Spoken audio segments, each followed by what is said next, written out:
From your hood to my hood, from my hood to your hood. Welcome to News for the Hood. Ladies and gentlemen, I want to bring your attention to some of the things that I've been thinking about, I've been observing. And so it made me think, like I said, I'm very passionate about political science. So I started reading about some of the things I'm seeing, and I realized a lot of this can be compared to a time we've already experienced in history. Now, I know you've seen the salutes that these idiots are doing, but we're a democracy. This could never happen here. Are you sure? What do you think? Not here, right? Well, let me help you out. I'm going to take you back in time to Germany before Hitler. Germany was a democracy.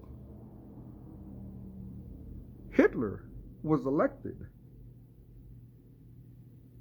He didn't overthrow the government. He was elected. So how does a democracy go from that point to something unrecognizable? Well, fasten your seatbelt. I'm going to take you on a trip, and I'm going to tell you real quick. Let's go back to March 23rd, 1933. Hitler gave a speech at the Kroll Opera House. This was to explain the need for the country to pass the Enabling Act. I don't know if you've ever heard about this. This Enabling Act, I looked it up because as you will see, it will lead us down this path of how a democracy with elected officials can fall apart and go so awry to something unrecognizable. Well, in this speech, the Enabling Act was to rearm Germany, but only if other nations would disarm in return. So I'm going to drop my gun to allow you to put more guns at your place. Don't sound right, but let's move on. Because as I kept reading the key points of this speech, and I kept listening, I realized there were parts that were very similar. Please hit the comment button. Let me know if you follow and if you agree and if you see some of the things I see. So, another key points to this speech was he wanted to eliminate something called the Treaty of Versailles. It was division of nations into victors and vanquished. Because Germany had signed this treaty to end World War I. And in it, Germany gave up many land. And so he wanted to go back and undo that, reclaim these land. He wanted to broaden and quicker. Let's follow that. What have we heard? What rhetoric seems very similar to this? How about buying Greenland? President Trump has re-expressed his desire to take Greenland, this time refusing to rule out the possibility of using military or economic coercion to achieve his goals. It's an idea he's been pushing since 2019, when he first suggested purchasing the island from Denmark. Well, we need Greenland for national security purposes. I've been told that for a long time. How about reclaiming the Panama Canal? Panama's promise to us has been broken. The purpose of our deal and the spirit of our treaty has been totally violated. American ships are being severely overcharged and not treated fairly in any way, shape, or form, and that includes the United States Navy. And above all, China is operating the Panama Canal, and we didn't give it to China, we gave it to Panama, and we're taking it back. How about Canada, the 51st state? I would love to see Canada be the 51st state. The Canadian citizens, if that happened, would get a very big tax cut, tremendous tax cut, because they're very highly taxed. And you wouldn't have to worry about military. You wouldn't have to worry about many of the things. You'd have better health coverage. You'd have much better health coverage. So I think the people of Canada would like it, if it's explained. How about turning the Gaza into a luxurious resort? The U.S. will take over the Gaza Strip, and we will do a job with it, too. We'll own it and be responsible for dismantling all of the dangerous unexploded bombs and other weapons on the site, level the site and get rid of the destroyed buildings, level it out, create an economic development that will supply unlimited numbers of jobs and housing for the people of the area. You are talking tonight about the United States taking over a sovereign territory. What authority would allow you to do that? Are you talking about a permanent occupation there? Redevelopment? I do see a long-term ownership position, and I see it bringing great stability to that part of the Middle East and maybe the entire Middle East. And everybody I've spoken to, this was not a decision made lightly. Everybody I've spoken to loves the idea of the United States owning that piece of land, developing and creating thousands of jobs with something that will be magnificent. Please stay with me. That's only point number 2. Point number 3. He wanted to overcome the demoralization of Germany by the communists. Well, what have we heard? What is similar to this? Huh? Help me out. Is this familiar, Comrade Kamala? They are communists, fascists, and so forth. They are rotting our kids. They are turning our kids. They're doing trans operation in school.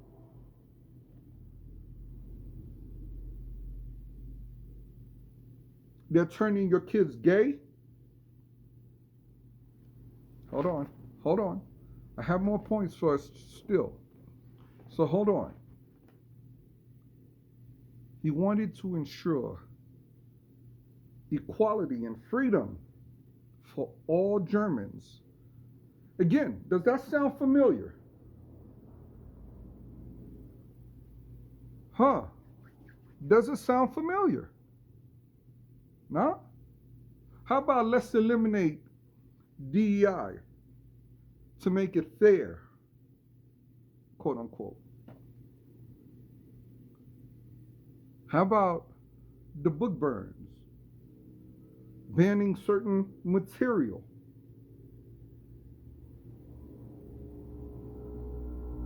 See, those are the guys that these things happen under. He wanted to reconstitute a national body that would overcome class warfare. Help me out here. Yeah, the president just spoke recently about an executive order he signed, which is called the Ensuring Accountability for All Agencies, which places all regulatory agencies now under the White House control.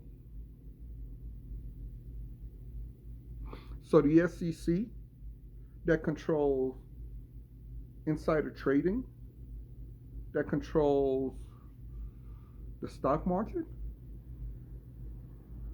is now under the president's control.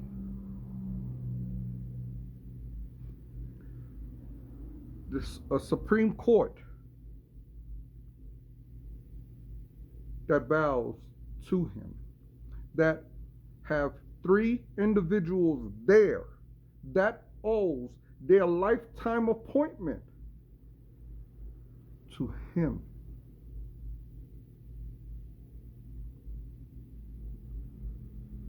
Doge, nobody even know what the hell they do. The man that's running Doge, I said him. The gentleman that's running Doge is not a government employee. He's a special employee.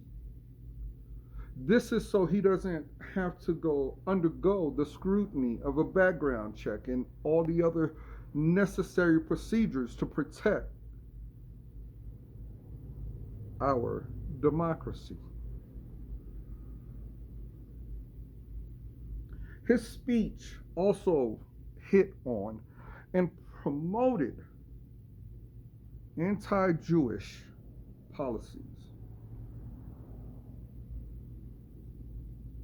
Ladies and gentlemen, I don't even need to tell you what those anti-Jewish policies led to, because I'm sure we all read the history books, and we know, without a doubt, those policies, anti-immigration, anti-migrant policies, what they led to. And if you don't know, they led to the Holocaust.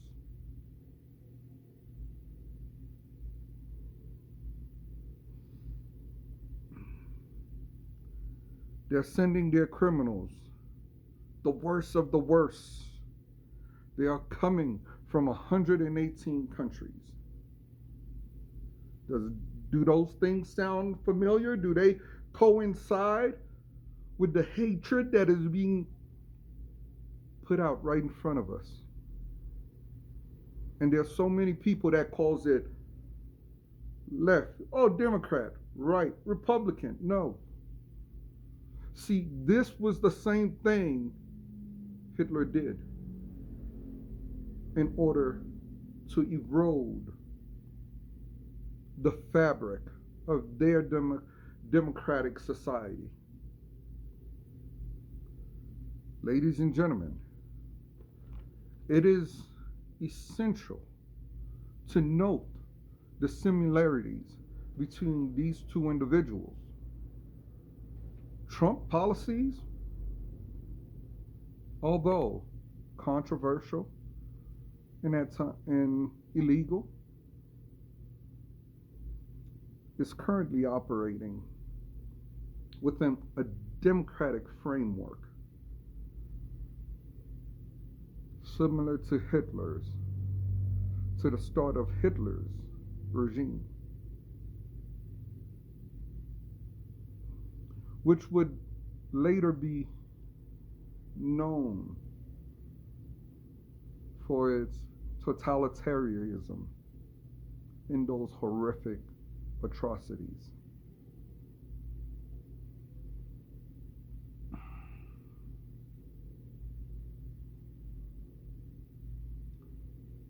Always be mindful. Always be mindful of your vote. Always be mindful of the people that are supporting these people. Never forget what they tell us about 9/11. Never forget, ladies and gentlemen. Don't forget these people that are enabling these. Don't let them move on after all these things happen.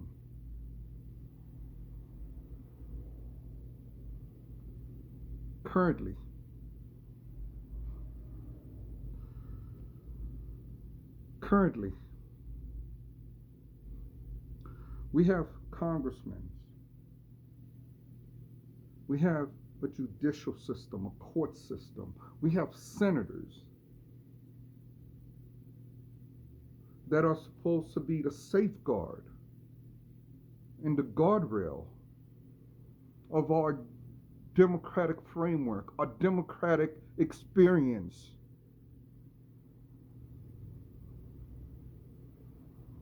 And these individuals, the same ones that's going to come looking for your vote later, are the ones supporting this. We have a Supreme Court that's in the back pocket of billionaires. We have a Republican Party that is now extreme. Power and control is the only thing that matters to them. We have congressmen, senators that have shown they do not come from the line of Patrick Henry. Give me liberty or give me death. They are not willing to stand up for us. They are not willing to stand for the American people. Ladies and gentlemen, these are the precursors to losing your democracy.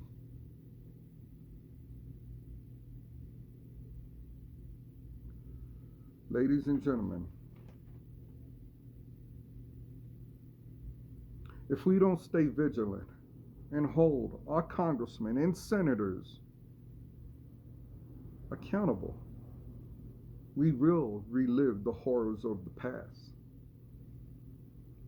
We are already seeing the signs.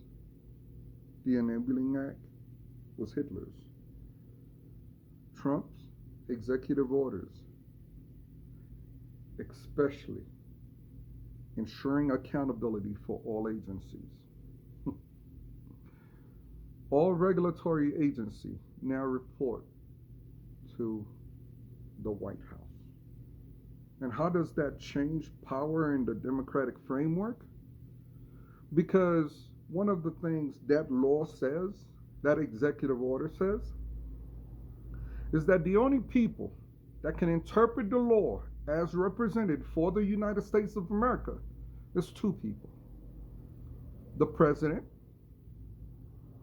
and the Attorney General of the United States of America, who works for the President, who reports to the White House. So everything goes right back to the White House. The President now controls the SEC, the FCC, the FTC, the FEC, the FDA, the EPA, all of them.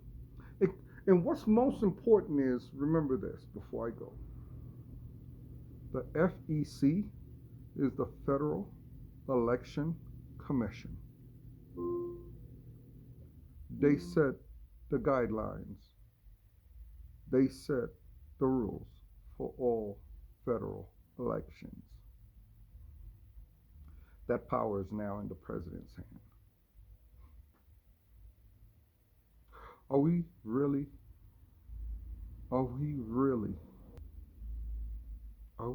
not paying attention? Come on, I know we're better. Please, ladies and gentlemen, if you like contents like this, if you like just being a little more aware, please hit that like, subscribe, set your notification to help us grow our community, to help us grow our neighborhood. We're trying to get to 5,000 subscribers. Please, I know we're a very young channel, we're very new, but we're counting on you. News for the Hood.